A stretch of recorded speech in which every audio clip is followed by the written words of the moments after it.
Exercise 2.3 में हमें एक मैट्रिक्स को एचेलॉन फॉर्म में कन्वर्ट करना है, रिड्यूस्ड एचेलॉन फॉर्म में कन्वर्ट करना है,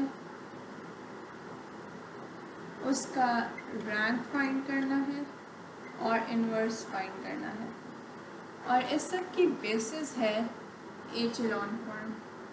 अगर आपको एचेलॉन फॉर्म निकालना आ जाए तो फिर बाकी सारी चीज़ें हो जाती हैं। बेसिकली इसके लिए जैसे हमने पिछली एक्सरसाइज 2.2 में मैट्रिसेस के डिटर्मिनेंट्स वाली वैल्यूज़ के ऊपर कुछ ऑपरेशंस की थी, जैसे फॉर एग्जांपल हमने किया था R1 माइनस R2, वैसी ऑपरेशंस अब हमने मैट्रिसेस के ऊपर करनी है। उनको हम कहते हैं एलिमेंट्री रो या एलिमेंट्री कॉलम ऑपरेशन। बेसिकली अगर हम कॉलम वाइज करेंगे तो एलिमेंट्री कॉलम ऑपरेशन और रो वाइज करेंगे तो एलिमेंट्री रो ऑपरेशन। अब फॉर एग्जांपल हमारे पास एक मैट्रिक्स है 1 0 2 1 2 1 0 2 1। इसके अंदर बिल्कुल ऐसे ही हमने R1 माइनस R2 किया था। इसके अंदर सबसे पहला स्टेप होता है कि आप रोज या कॉलम्स को इंटरचेंज कर सकते हो।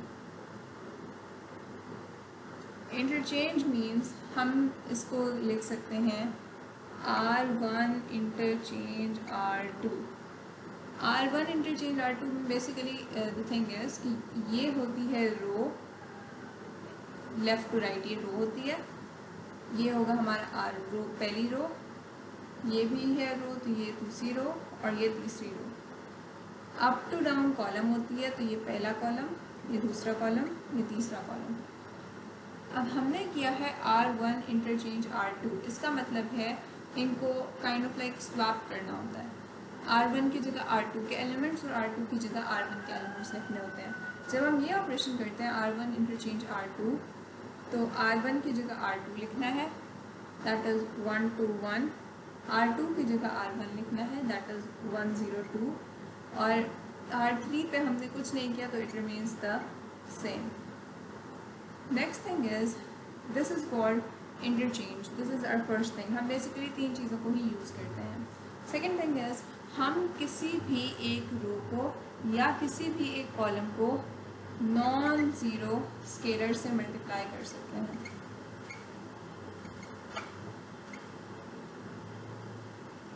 किसी भी एक रो को या किसी भी एक कॉलम को हम स्केलर से मल्टीप्लाई कर सकते हैं। पहली प्रॉपर्टी है हमारे पास कि हम इंटरचेंज कर सकते हैं। सेकेंड प्रॉपर्टी है कि हम स्केलर से मल्टीप्लाई कर सकते हैं। फॉर एग्जांपल हम इसको लिख सकते हैं 3 मल्टीप्लाइड बाय C1। कॉलम 1 को 3 से मल्टीप्लाई करना है। अब अगर हमारे पास ये मैट्रिक्स हो, इसमें कॉलम 1 है 1 1 0। हमने इसमें फ़िलहाल इंटरचेंज वाला नहीं किया, हमने इसमें कॉलम 1 को ओवरऑल 3 से मल्टीप्लाई किया है। तो कॉलम 1 को 3 से मल्टीप्लाई करने से 1 3 0 3 1 3 0 3 0 3 0 0। तो 1 multiplied by 3 this becomes 3, 1 multiplied by 3 this becomes 3, 0 multiplied by 3 is 0. Resultant matrix would be 3 3 0 0 2 2 2 1 1। Basically हमने सिर्फ कॉलम 1 को 3 से मल्टीप्लाई किया तो हमने कॉलम 1 को ही छेड़ना है, कॉलम 2 और कॉलम 3 एज इट इज़ रहते हैं। अब हमने ये कहा कि हम किसी कॉलम को या किसी रो को एक स्पेसिफिक स्केलर से मल्टीप्लाई कर सकते हैं। जैसे फॉर एग्जांपल 2R2 कर सकते हैं, मतलब कि R2 को 2 से मल्टीप्लाई कर लो, इस तरह। अब हम किसी एक रो या कॉलम को स्पेसिफिक नंबर से मल्टीप्लाई करके, मतलब किसी एक कॉलम को एक नंबर से मल्टीप्लाई करके दूसरी रो में ऐड भी कर सकते हैं। किसी एक रो को दूसरी रो से मल्टीप्लाई करके, किसी एक रो को किसी एक नंबर से मल्टीप्लाई करके दूसरी रो में ऐड भी कर सकते हैं। इसको हम इस तरह लिखते हैं।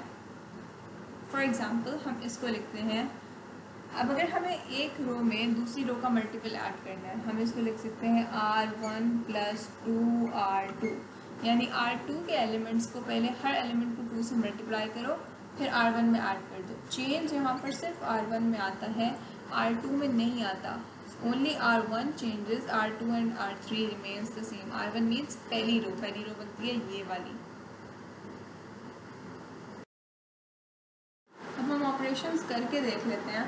फॉर एग्जांपल एक मैट्रिक्स है 1 2 1 0 3 2, इसमें हमने ऑपरेशन की है। वैसे नॉर्मली इस एक्सरसाइज में 3x3 के मैट्रिसेस हैं, तो हमने इसमें सबसे पहली चीज़ थी हमारी कि हम इंटरचेंज कर सकते हैं।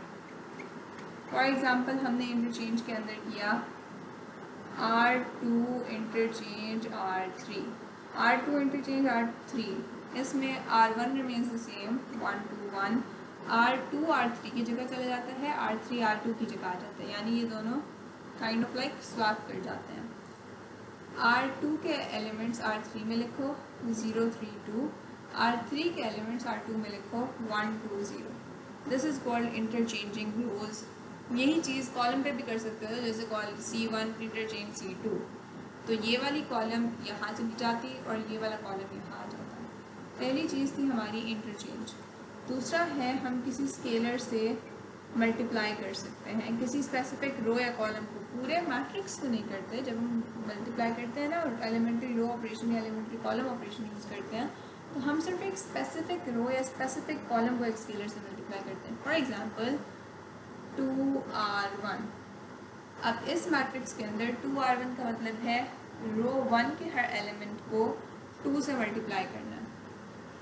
इसमें हमने ऑपरेशन की है रो 1 पे, तो रो 2 और रो 3 रिमेन्स द सेम 0 3 2 1 2 0।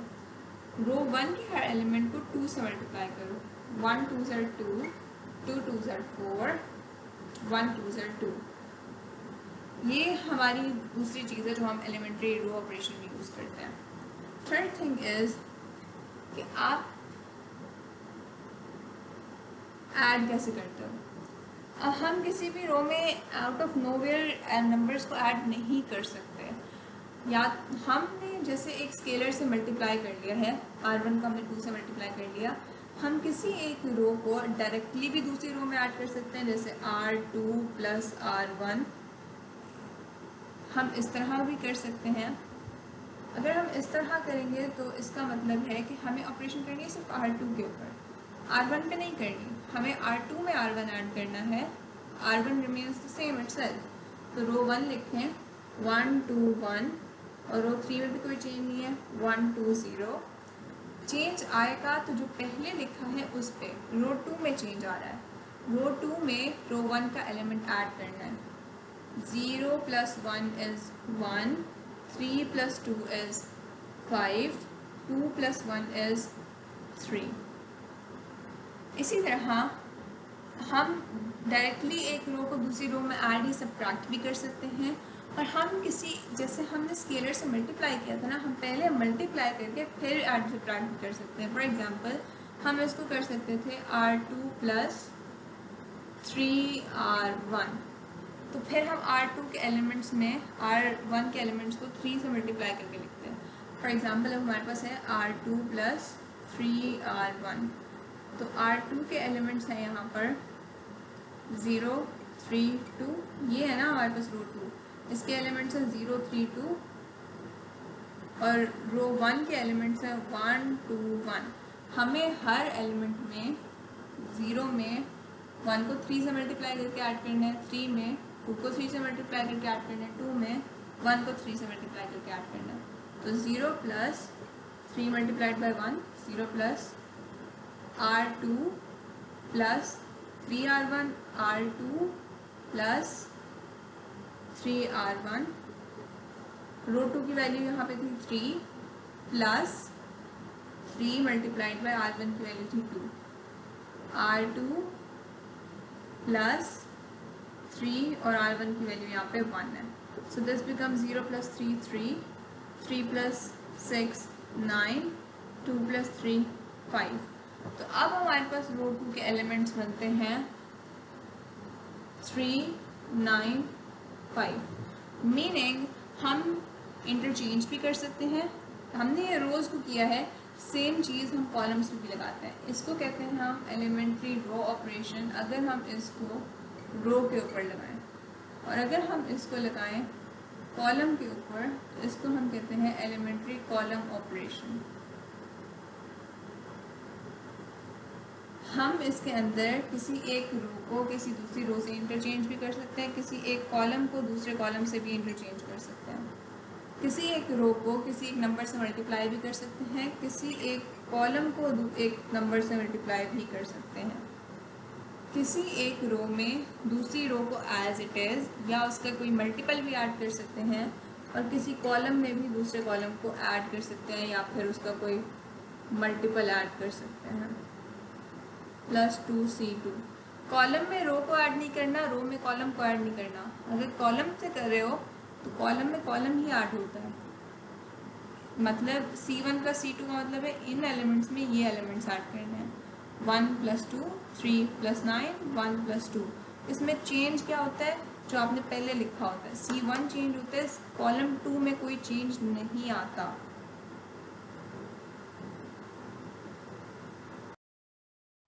अब हमें यूज़ ये सारी चीज़ें करनी है। अब इनको यूज़ करना है हमने एचेलॉन फॉर्म बनाने के लिए।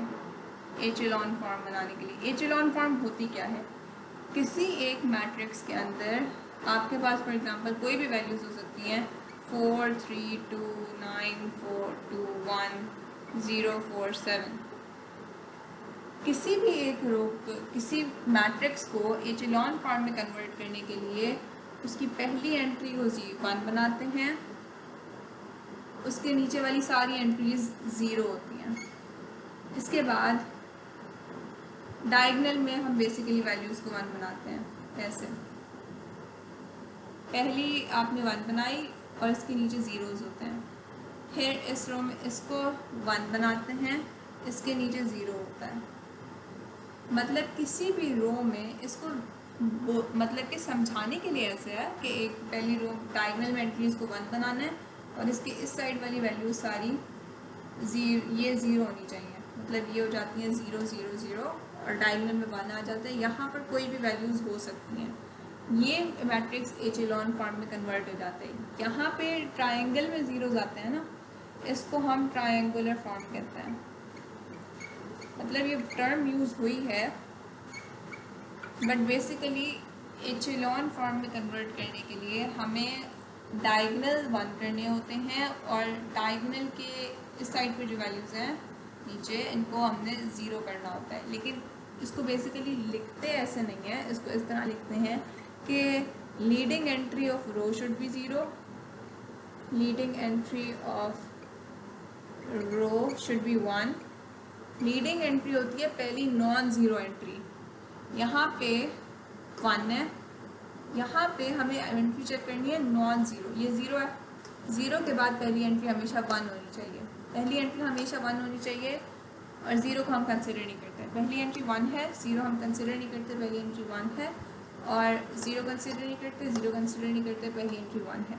तो हर रो की पहली एंट्री को 1 होना चाहिए, प्लस हर रो में नंबर ऑफ ज़ीरोज़ इंक्रीज़ करने चाहिए, number of zeros increase in रोज़।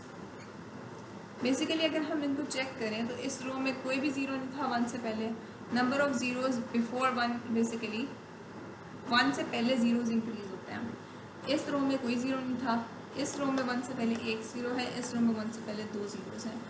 तो ये एचेलॉन फॉर्म में प्रेजेंट है जब हर रो की पहला नॉन ज़ीरो नंबर 1 हो, हर रो का पहला नॉन ज़ीरो नंबर 1 हो, और हर रो में नंबर ऑफ ज़ीरोज़ 1 से पहले नंबर ऑफ ज़ीरोज़ इंक्रीज़ हो, तो एक मैट्रिक्स एचेलॉन फॉर्म में होता है।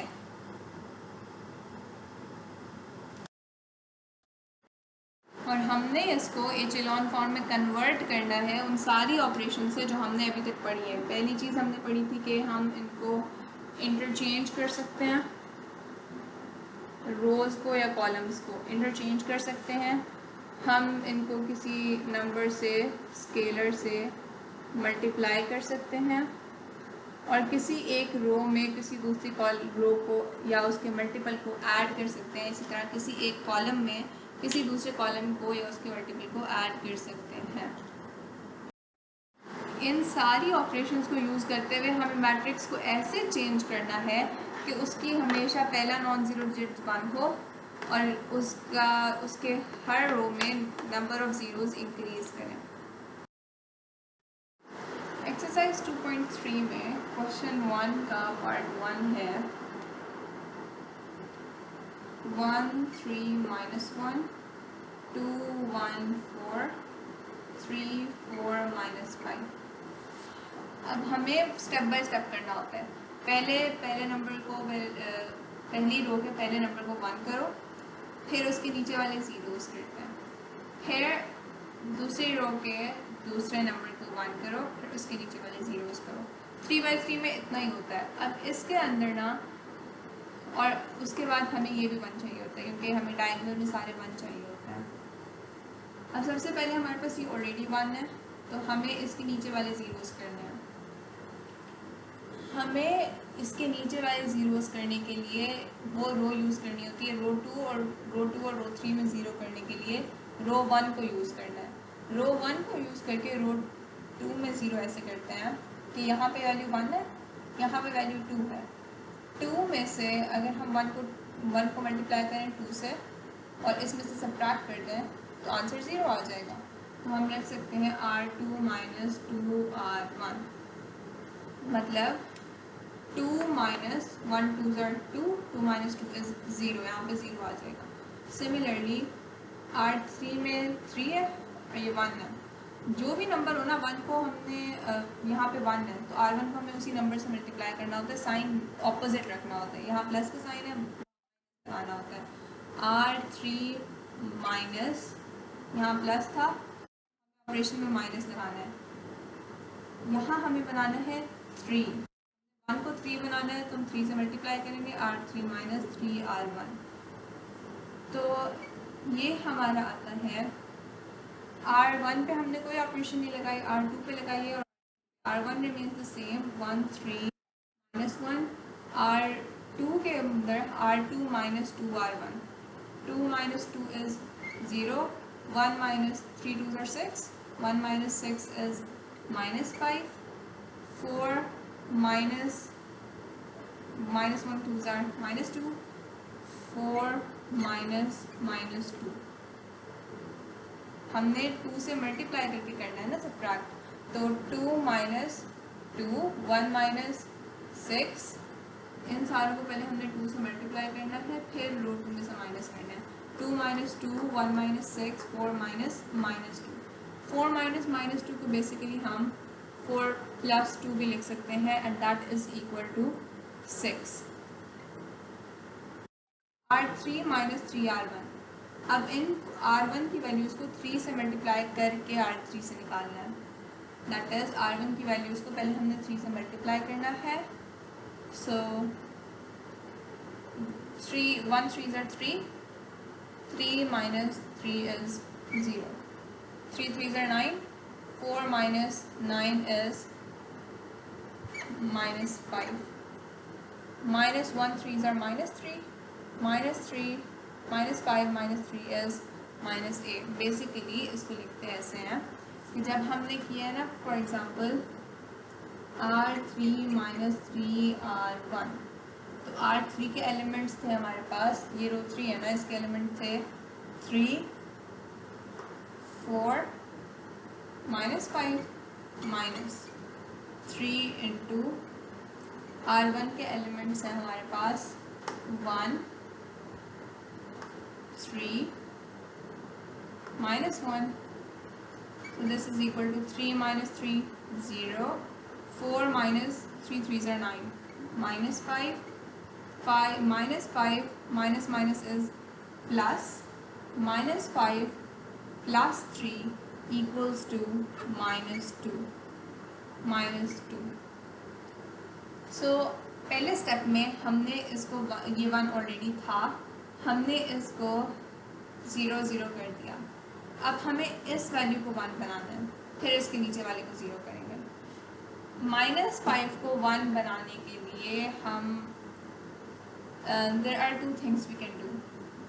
हम इसमें से, इन दोनों के साइन सेम है ना, तो जब किसी चीज़ों के साइन सेम और हमें कैंसिल करना हो तो हम सब्ट्रैक्ट यूज़ करते हैं, क्योंकि अगर हम माइनस साइन का वर्ड यूज़ करेंगे तो माइनस माइनस से मल्टीप्लाई होकर प्लस हो जाएगा। -5 + 5 equals to 0, there is but that is equal to 0, the thing is we are left with only one thing. अगर हम यहाँ से करें ना -5 + 5 0 आता है, लेकिन हमें यहाँ पे चाहिए 1 लेने के लिए हम इसको इसी वैल्यू को डिनोमिनेटर में लेकर जाके R2 से मल्टीप्लाई कर देंगे। ये वैल्यू -5 है तो हम -1/5 इसको डिनोमिनेटर में ले जाएंगे और you can write it as 1/-5।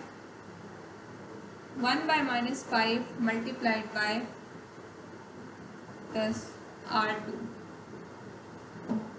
जब हम -5 को 1/-5 से मल्टीप्लाई करेंगे तो -5 और -5 कैंसिल हो जाएंगे। That is why we did this step.